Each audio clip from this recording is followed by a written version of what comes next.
And right after that, we state that assuming is not worth knowing. So, how can we turn those guesses into facts? What are the tools how we can do it?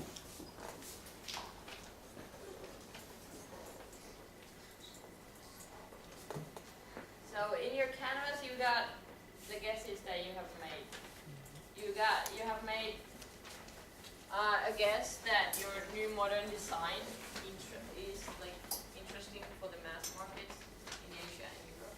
That's your guess.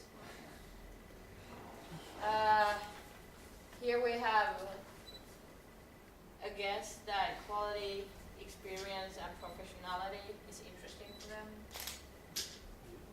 We don't know. Here we have a guess that adults in 25 to 35 years with rather good life standards are interested in drawing on Mondays. Here we have that business owners want their business insights from one place and that they are interested in their numbers in the first place, that they can read their numbers in the first place. And then we have an assumption that teenagers are looking for fun while they are learning, if they are learning in the first place. Okay, and that central heating users who are supposedly adults want their information somehow and want to control it. So they're rather strong guesses, but it's okay. I'm not saying that they are wrong guesses.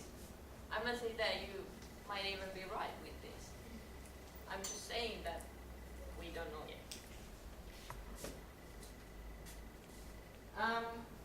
My guess is recently, because I need to be in the same game that you guys are, we have a assumption that the University of Tampere students are interested in entrepreneurship. We really assume that there is a latent interest in entrepreneurship, and since there is no entrepreneurial activities in our university, we have been developing some. And we try to promise them is kind of like fun stuff to do that is not strictly related with the studies.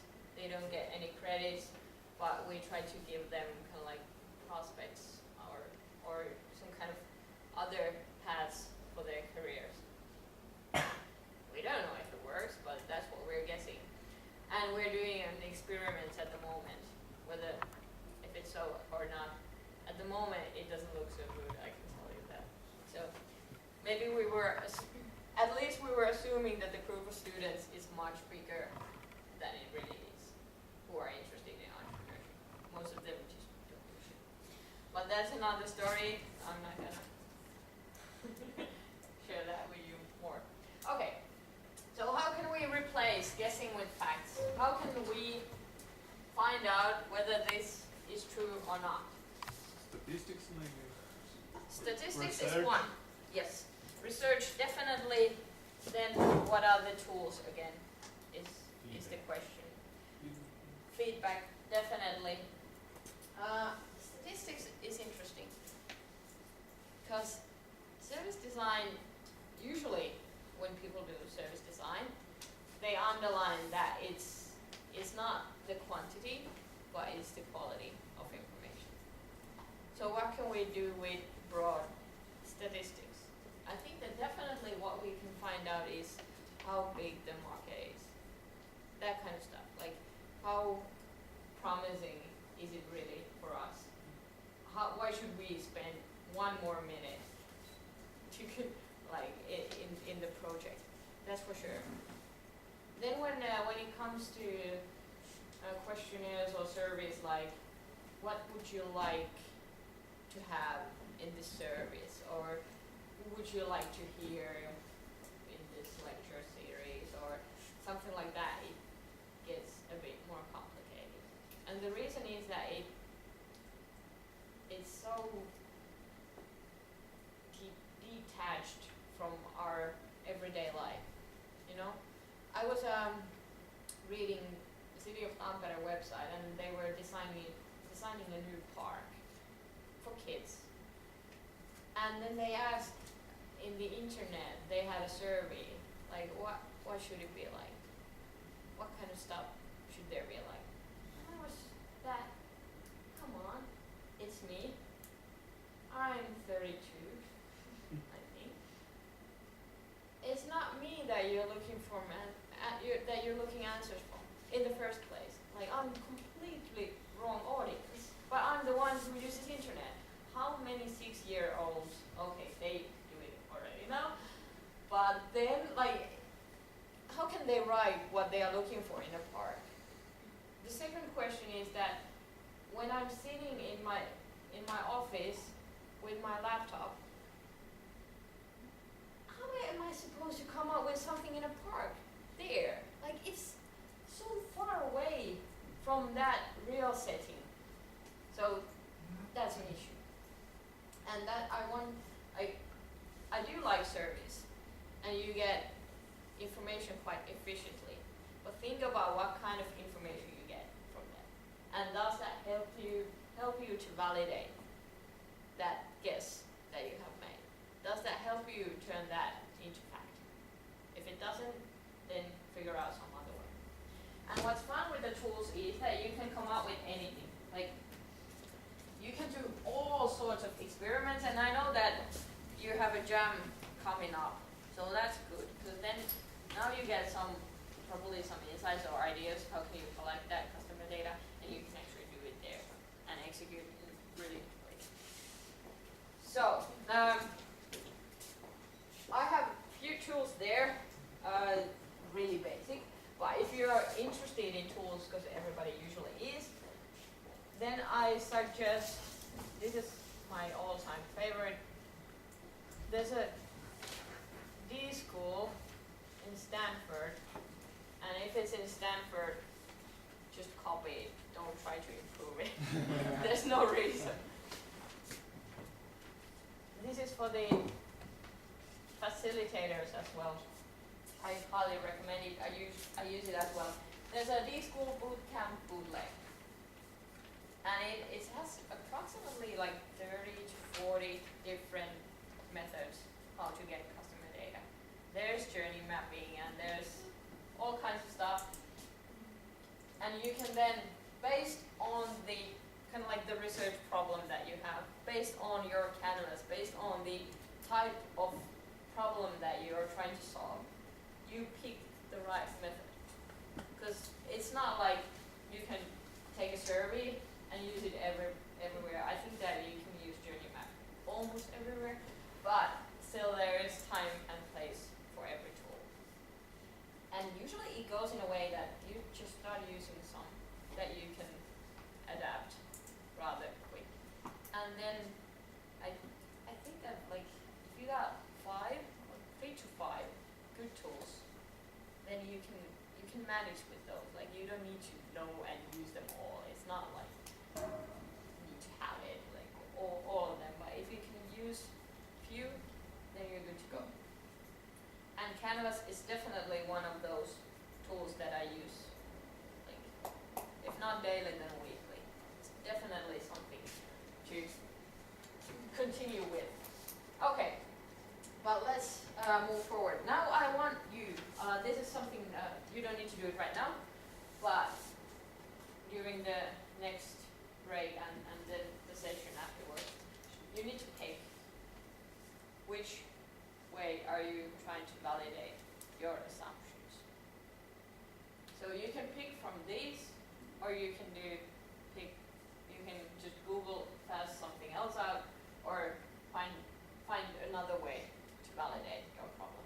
But we'll start with these because these are rather easy, and I think that these are the ones that we can do in this time limit that we have.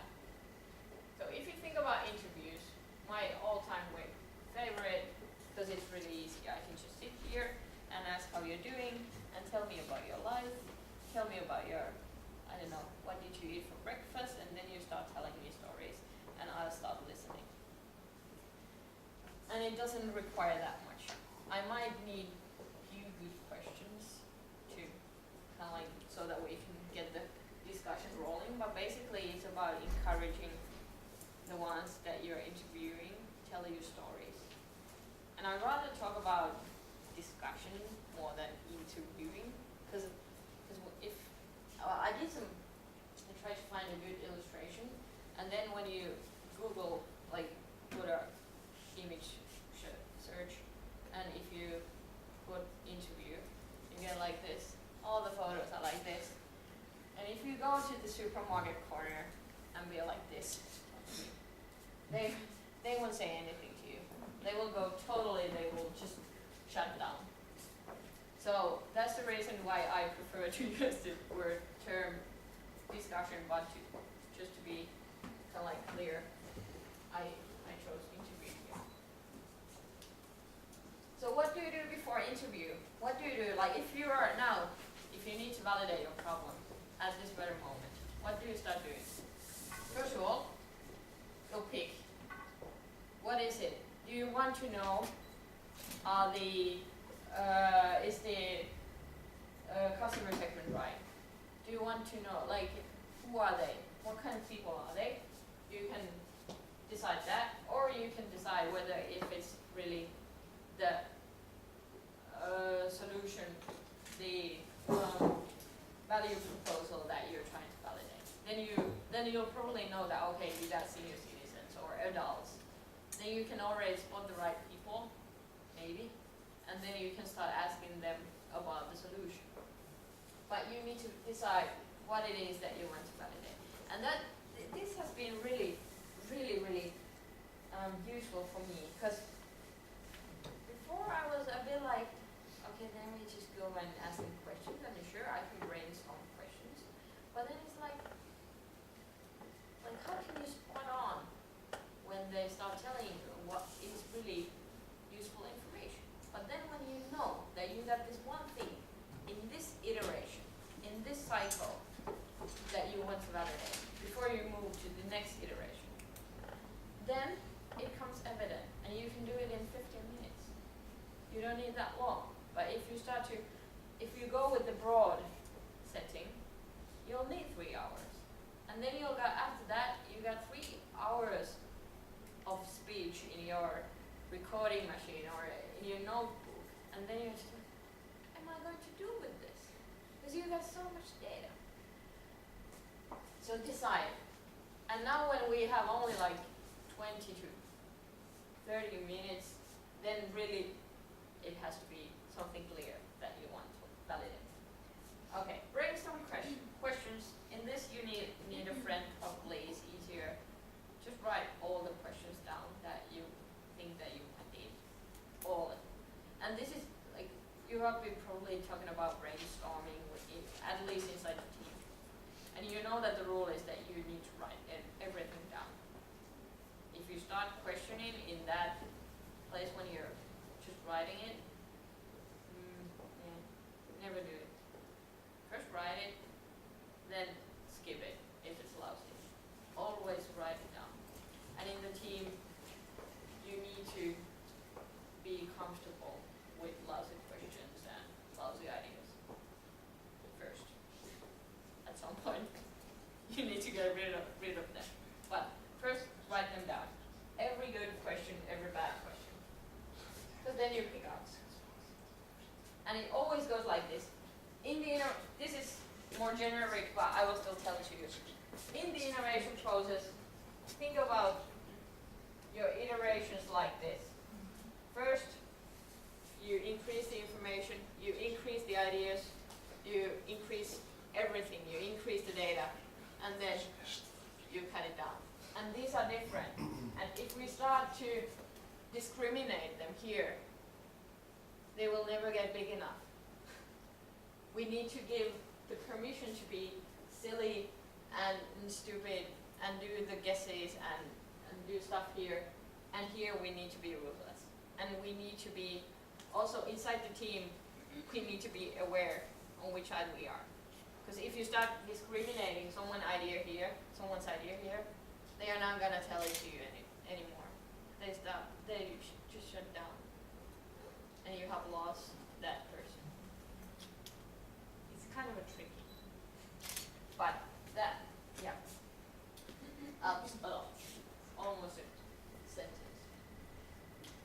And then, while you're doing the interview, choose a place that facilitates interaction. Like, if you take them to a meeting room, or if you put people on a setting like this, I need to actually come here, and then the whole dynamic changes. You get probably a bit freaked out because now she's already there. No one sits there in the front row because they need to start talking to me, and that's scary. So, and if we would put the chairs in a way that if we would make it kind of like U or make it round, then everybody would be so uncomfortable, so freaking uncomfortable.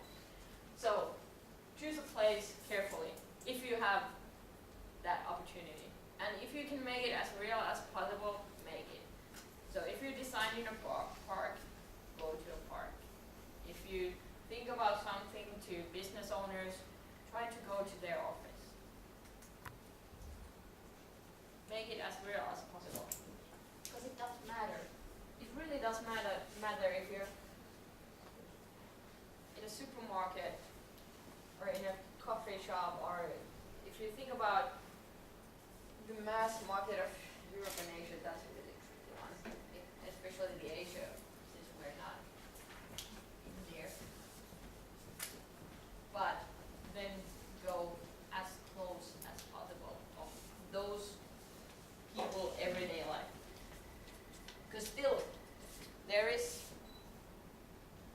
a European dude or girl, and there is the Asian dude or girl who is the buyer. In B2B, there's always someone who makes the decisions, or there's always someone who uses that service. So it's not the company who makes the decision to buy something. It's always a person. Always. I haven't seen a company that can make the transaction. There's some secretary there who places it, or you sell staples. Yeah, okay. My favorite question at the moment is, when was the last time when you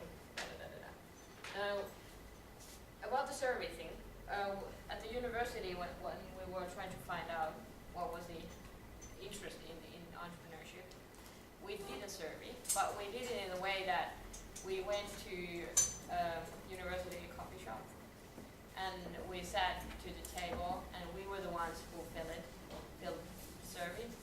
And when we were asking that, have you ever played with the idea that you should just set up your own company, that you have a good idea, or someone should just do it? Then when they said yes, I asked them that, when was the last time that you did it? And they started to tell me stories, and I was like, ooh, I got the survey here. But they started to tell me stories about, yeah, because I study languages, but we don't know whether we're going to get good career out of that. I have been thinking about it, starting up my own coffee shop. Oh, when was that? Well, actually yesterday. And it encourages them to tell really specific stories. If you ask something that, what do you usually do? It's tricky. It's really hard to answer. What do I usually do somewhere? Or like usually is hard. Also, if you think about like, it's a bit the same thing that if you say like, give us a good idea. Whether if it's good or not, it's an idea. So, but if you ask like, when was the last time, or what's the thing that you can remember about something, or something that really gets them spot on to one individual case in their life, then you can start building on that. But it's always building from one individual thing and then making it a bigger case. Because it's about insight. It's not about that you're drawing like really. It's about finding out some little detail that might make the difference. Then that you figure out that, okay, maybe there's something here that maybe all the students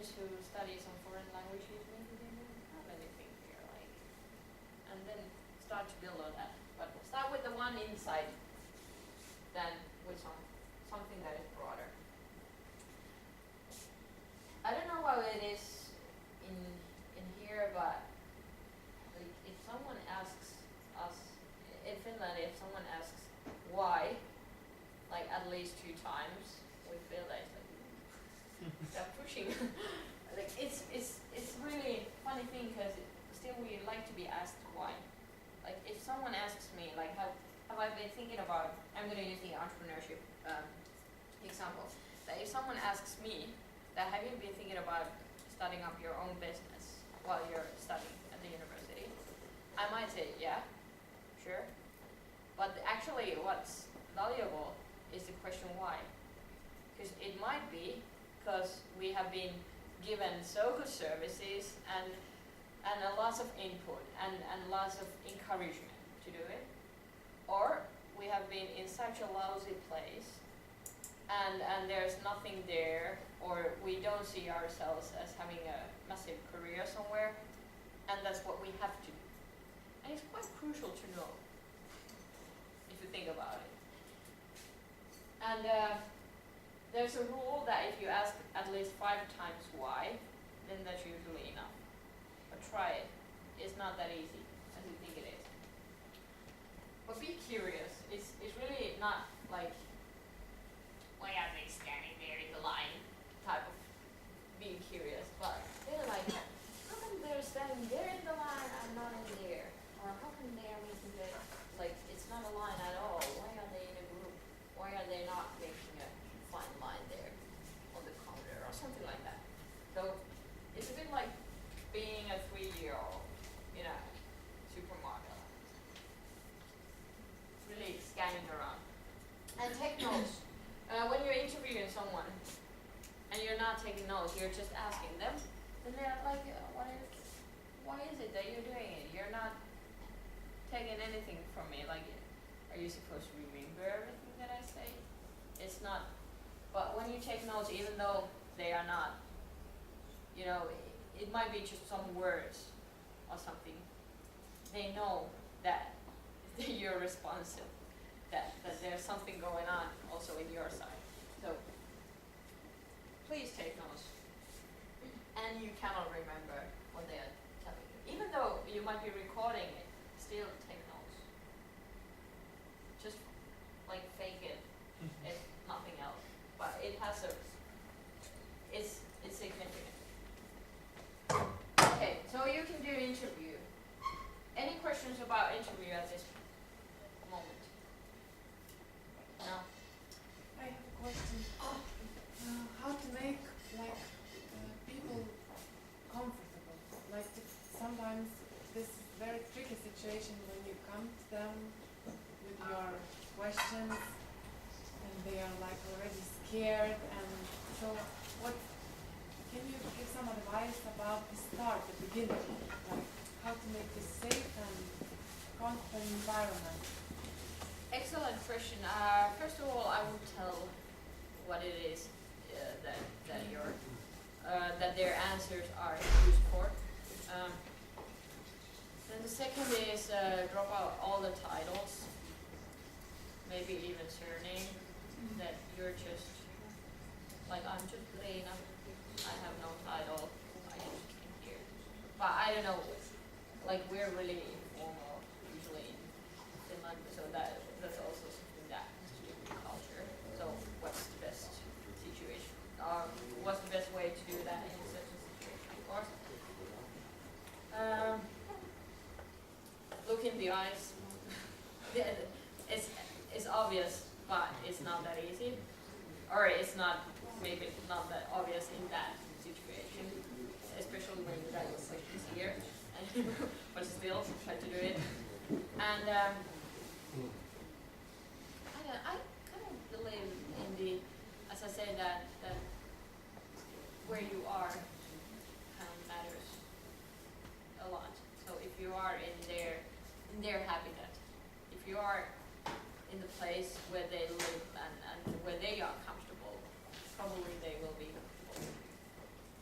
And then just practice. Now we don't need break, I know how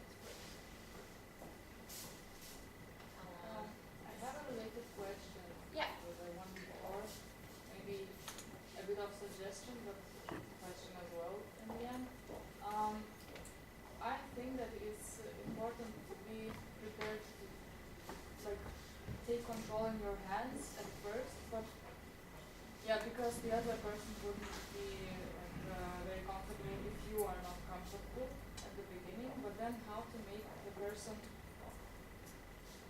how to divide them, this control between you and the person in the middle of the interview, because if you are in control from the A to Z, then the other person will not talk. Good point. Consultants use a trick where they repeat some keywords or the sentences that the other person is telling them. So they might be that if you would be telling me about your project, then you would be like, I hear that you have this and this sort of an issue here. It might be just the same sentence that you had just said, but then it kind of like it makes it legit. Like then I validate in a way something that she says to me, that okay, that I hear you and I can see that it's an issue. So that's again one way to kind of like give the power to the speaker. And one other thing is that if there's a situation where you can mirror someone also in your body language, like how you are there in that, because you know that if you're talking to your child and then you're like, what were you like? It's a bit different if you're like this. It makes all the difference. I know because I coach 10-year-old boys, and they start to listen to me after I do all the same things that they do. Before that, like if I just say them that run around or do something, nothing happens. They are stubborn as. But then when I do it in the same way, they know that they got it, and it's cool. So I would use some kind of mirroring in that. This is the, as I was saying about the prototype about the game, while we were developing that strategy workshop concept. In this you can use journey mapping. In this you can use whatever prototype that you got. It doesn't have to be ready.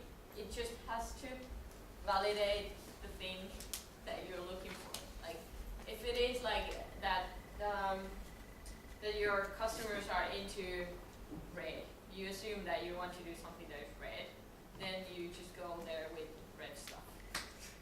Really stupid example, I'm sorry about that. But just so that, and what we wanted to validate is that would the game format work? Would it work if we made it diamonds, and would it work if we give them some buttons or what are these, like money and stuff to play with? Would that work? Do they get it? So decide again.